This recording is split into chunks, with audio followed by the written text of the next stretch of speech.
Welcome to this introduction video. This video will provide you with information about Key Action 2 for schools only.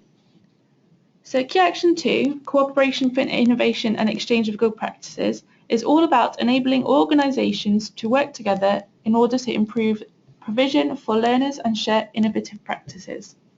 Under Key Action 2, organisations can apply for funding to work in a partnership with organisations from other participating countries.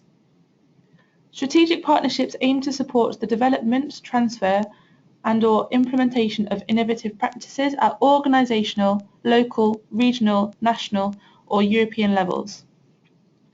UK institutions can work with others to help improve education provision across Europe. Key Action 2 aims to increase the positive impact of European activities at all levels to ensure benefits for the individuals, organisations and countries involved in projects. International relations with key stakeholders will help share new approaches and improve education and training across Europe. Strategic partnerships for schools only aim at supporting exchanges of good practices between schools from different programme countries. In many cases, cooperation activities are also combined with class exchanges and/or long-term mobility of pupils from the schools participating in the project. So the Erasmus Plus programme has significantly evolved from predecessor programmes such as Comenius. It's now much more strategic with clear objectives and priorities. So some of the feedback we received from assessors in previous years was that some schools were weak at making their applications personal and relevant to the schools of the partnership. The assessors also commented that some applications did not explicitly show how their project links to the Erasmus Plus priorities. Each year, the European Commission sets horizontal and sector-specific priorities for Key Action 2. These are priorities that the European Commission would like all Key Action 2 projects to address or target. Horizontal priorities are priorities that are applicable across all fields of education, training and youth, and priorities relevant to each individual particular field of education, training and youth are also set each year, and these are the sector-specific priorities. And to be funded, strategic partnerships must address at least one horizontal priority or at least one sector-specific priority. So on the screen now you can see some examples of some school sector priorities, and these are just some examples, it's not an exhaustive list. So please do check out pages 107 to 108 of the 2016 programme guide for some more examples and the full list of horizontal and school sector priorities. Here is a list of the countries that can participate in the Erasmus Plus programme. The programme countries are those who belong to the European Union and also include the former Yugoslavic Republic of Macedonia, Iceland, Norway, Liechtenstein and Turkey. And a full list of countries can be found on pages 22 of the 2016 programme guide. And it's important to note that for schools only Key Action 2 projects, only schools from the countries on the screen are eligible to take part. You cannot include schools from partner countries. So as I've said before, all Key Action 2 schools only projects are projects for the sharing of best practice. This means this year that projects cannot apply for intellectual outputs or multiplier event funding. If you are a group of schools wishing to do a larger scale project for innovation, you should consider submitting a Key Action 2 school education application instead. But before doing so, please do read our application guidance to check whether that format of project is relevant to your school. All Key Action 2 projects are organisation-led, so this means that individuals cannot apply directly for a grant. Whilst a teacher can complete the application form on behalf of their school, the project will remain the school's responsibility, even if that staff member leaves the organisation. So all schools in the UK, if they appear on Edubase and fulfil our eligibility criteria, should be eligible to apply for a project, but please do check our eligibility criteria on our website. And please be aware that applicant organisations must be legally registered in the United Kingdom. Therefore, sole traders, partnerships, other than Scottish partnerships and limited liability partnerships, trust and unincorporated associations are not eligible to apply for Erasmus Plus funding. And if you have any questions about your eligibility to take part, please do contact us at erasmusplus.enquiries@britishcouncil.org or phoning us at 0161 9577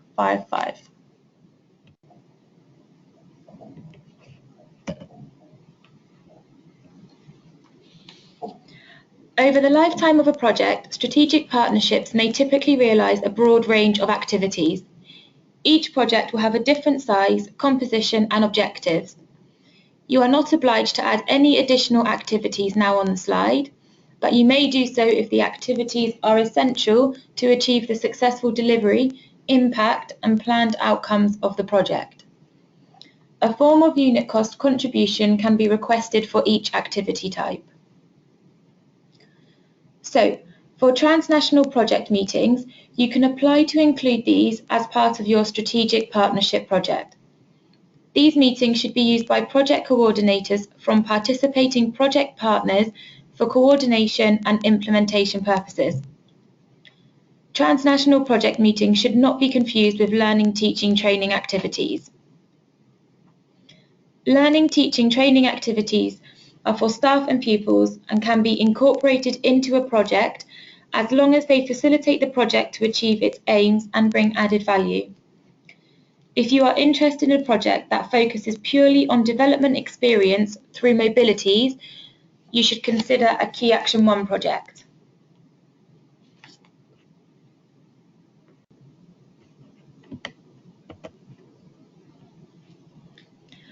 So an Erasmus Plus grant is made up of budget categories, which together make up your total grant amount. Project management and implementation funds will automatically be added to your grant total as it is calculated according to the length of your project. You can see on the screen the wide variety of activities it can be used for. One of the biggest questions we get asked is if I can use my funds for supply cover. So funded projects can use some of the funds in this budget category for supply teaching, if without it the project activities could not go ahead, and if it directly facilitates the implementation of the project.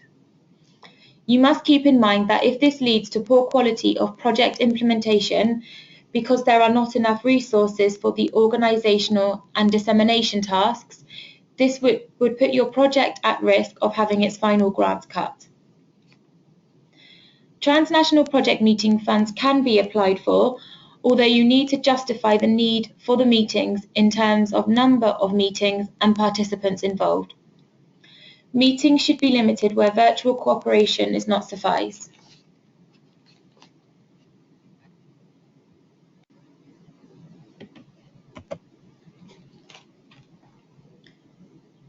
So learning, teaching, training activities can be funded by a number of budget categories. Remembering that learning, teaching, training activities are for things like short-term exchanges of groups of pupils and short-term joint staff training events. So for travel, you can apply for a contribution to the travel costs of participants, including accompanying persons, from their place of origin to the venue of the activity and return. For individual support, you can apply for a unit cost per day, covering the subsistence of participants, including accompanying persons during the activity. Individual support can be used to cover the accommodation and subsistence of participants whilst undertaking their mobility activity. If you plan long-term mobilities, you can apply for linguistic support funds. This is to help contribute to costs linked to the support offered to participants in order to improve the knowledge of the language or instruction of work.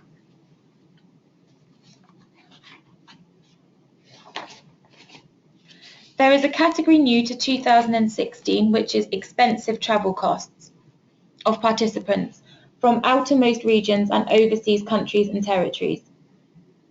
There are lots of details in the What Else Should You Know About This Action section of the 2016 programme guide.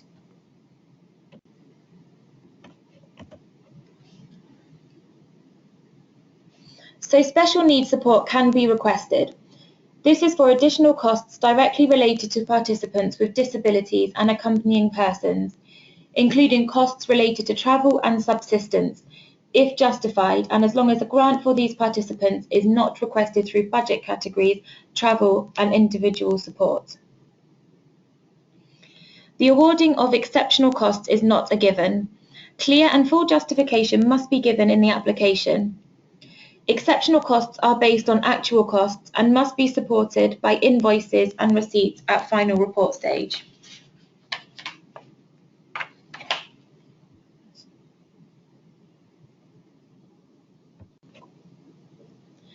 Examples of eligible exceptional costs, provided sufficient justification is given, could be translation of intellectual outputs and other key material that the project is producing, external evaluation of the project, equipment critical to the delivery and success of the project.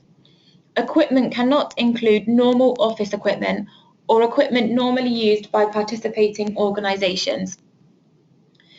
Examples of ineligible exceptional costs are normal office equipment or equipment normally used by participating organisations, items that are not critical to the successful delivery of the project, catering staff time for work on intellectual output or any general project management and implementation activities. So as a reminder, the deadline for applications is Thursday the 31st of March at 11 a.m. UK time or midday Brussels time.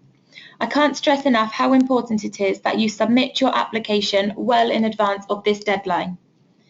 Last year, many schools left it to the last minute to submit and faced technical difficulties submitting successfully due to school firewalls. We cannot accept late applications. Anything submitted after 11 o'clock UK time will be considered late and ineligible. Considering that this deadline is applicable to all sectors of the Erasmus Plus programme, the UK National Agency will be extremely busy in the lead up to this day. By submitting early, you allow yourself enough time to contact us and for us to have time to support you in rectifying the problem. So please, please, please do not leave it until the last minute to submit your application.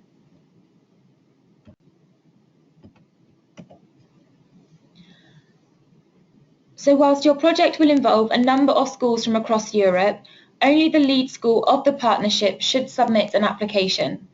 This submission is made on behalf of the whole partnership. Project partners do not need to submit the same application to their own national agency. Schools-only projects are mono-beneficiary grants. What this means is that if your project is funded, each school will get their own money and contract from the national agency in their own country. This stops the risk to schools and prevents one school having to take full financial responsibility for the project. The lead school is, however, responsible for keeping partner schools up to date with the progress of the project application. So I'm now going to talk about two tools that may be of use to schools thinking about applying for Erasmus Plus Key Action 2 funding.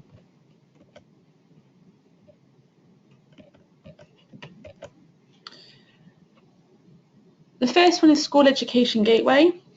This is a European Commission run website that has a lot of tools and information available to schools to support their Erasmus Plus application. The main thing to stress with School Education Gateway is that it's not a replacement for eTwinning, but is an additional platform that provides a link between schools, the education practitioners and European policies. It contains clear information on education initiatives across Europe and therefore could be beneficial to someone thinking about making an Erasmus application. The School Education Gateway is a place for teachers and school staff to learn about and get interested in the European Action for Schools. You can use existing eTwinning logins to access the School Education Gateway, and specifically for Erasmus Plus, there are 3 tools on the Gateway that could help you with your application.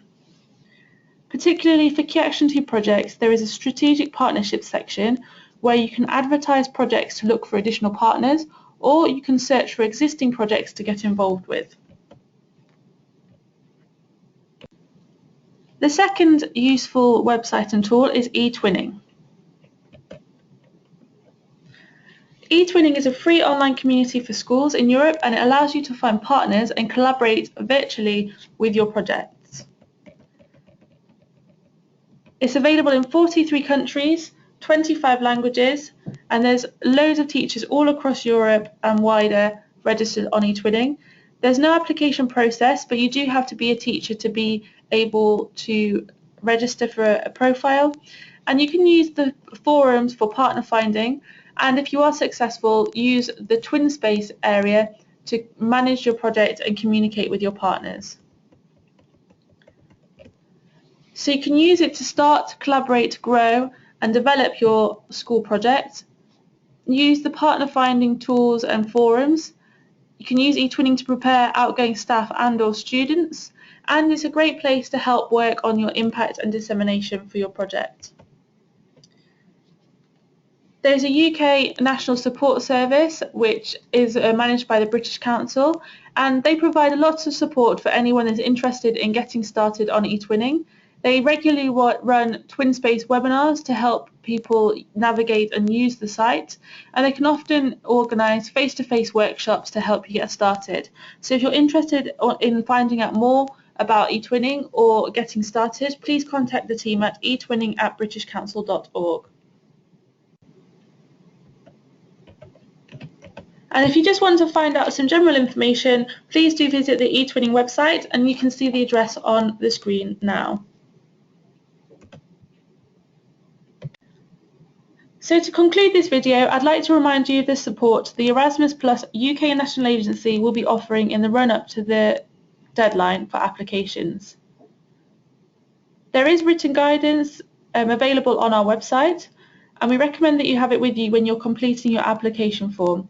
This guidance is very detailed, and it will help you complete all the sections of the application form, and it's in a step-by-step format. It also has sections called Plan Your Project and Prepare to Apply, so please do check out that before downloading the application form. If at any stage of your application you have any queries, please do contact us straight away.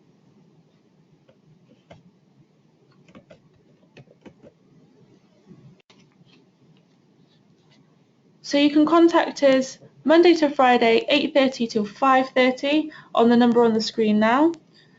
And you can also send any emails to erasmusplus.enquiries@britishcouncil.org. Thank you for watching this introductory video. If you are thinking about applying, please do watch the second part in this series, which is a step-by-step video of how to complete the application form, and that video should be used in conjunction with our application guidance, which is available to download on the relevant apply page of our website.